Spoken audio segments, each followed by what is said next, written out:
Pen पूर्व विभागात प्रथमच सुप्रसिद्ध इंदुरीकर महाराजांच्या कीर्तनाचा भव्य सोहळा. मावळा प्रतिष्ठानतर्फे गजर कीर्तनाचा सोहळा आनंदाचा कार्यक्रमाचे आयोजन.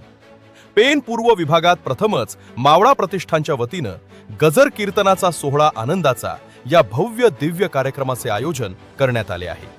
महाराष्ट्राचे सुप्रसिद्ध कीर्तनकार हरिभक्तपरायण निवृत्ती महाराज देशमुख अर्थात इंदुरीकर महाराज यांच्या सुश्राव्य कीर्तनाचा भव्य सोहळा 1 जून रोजी सायंकाळी 5 वाजता वाकरूळ येथील वाकेश्वर मंदिराच्या भव्य मैदानावर पार पडणार आहे. या कार्यक्रमासाठी जय्यत तयारी सुरू असून मैदानावर 4000हून अधिक नागरिकांच्या बैठकीची व्यवस्था करण्यात आली आहे. तसेच या सोहळ्यात वारकरी संप्रदायातील ज्येष्ठ मंडळींचा विशेष सत्कारही यावेळी करण्यात येणार असल्याची माहिती मावळा प्रतिष्ठानचे संस्थापक अध्यक्ष भाई मंगेश दळवी यांनी दिली. पेन पूर्व विभागात प्रथमच इतक्या मोठ्या प्रमाणावर धार्मिक आणि समाज प्रबोधनात्मक कार्यक्रम आयोजित करण्यात येत असल्यानं नागरिकांमध्ये उत्साहाचे वातावरण निर्माण झाले असून या कीर्तन सोहळ्यास मोठ्या संख्येनं भाविक उपस्थित राहणार असल्याची माहिती मावळा प्रतिष्ठानच्या वतीनं देण्यात आली आहे. नमस्कार, जय शिवराय आणि सगळ्यांना रामकृष्ण हरी. मावळा प्रतिष्ठान पेण रायगड यांच्या वतीनं गजर कीर्तनाचा सोहळा आनंदाचा या भक्तिमय कार्यक्रमाचं आयोजन करण्यात आलेलं आहे. हा कार्यक्रम वाकरूळ येथील वाकेश्वराच्या मंदिरामध्ये होणार आहे.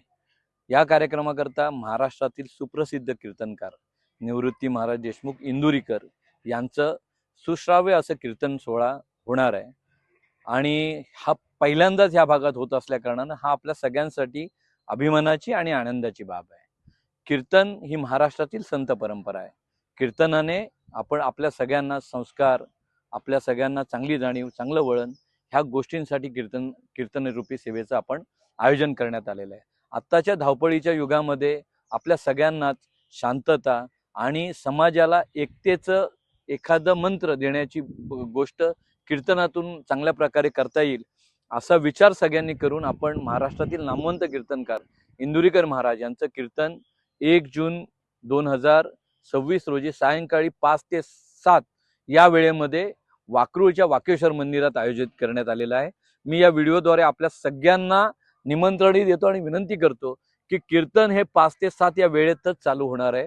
कारण महाराजांना पुढील कीर्तन असल्या कारणानं वेळेवर कीर्तन चालू होणार आहे आणि हे कीर्तन पहिल्यांदा इथं होत असल्या कारणानं आपण बघत असाल की भव्य असं व्यासपीठ, खूप सुंदर असं ग्राउंड ज्याच्यामध्ये 4-5 हजार लोक व्यवस्थित बसतील असं नियोजन आपण केलेलं आहे.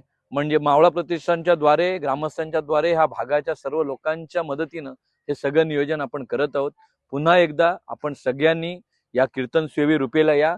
आपण आलात हीच मावळा प्रतिष्ठानला बळ देणारी बाब आहे. आपली उपस्थिती ही महत्वाची आहे आणि आपण सगळ्यांनी येऊन या कीर्तनाचा, श्रवणाचा आपण सगळ्यांनी लाभ घ्यावा ही विनंती. धन्यवाद. आपण पाहत आहात शिवतेज समाचार न्यूज चॅनेल.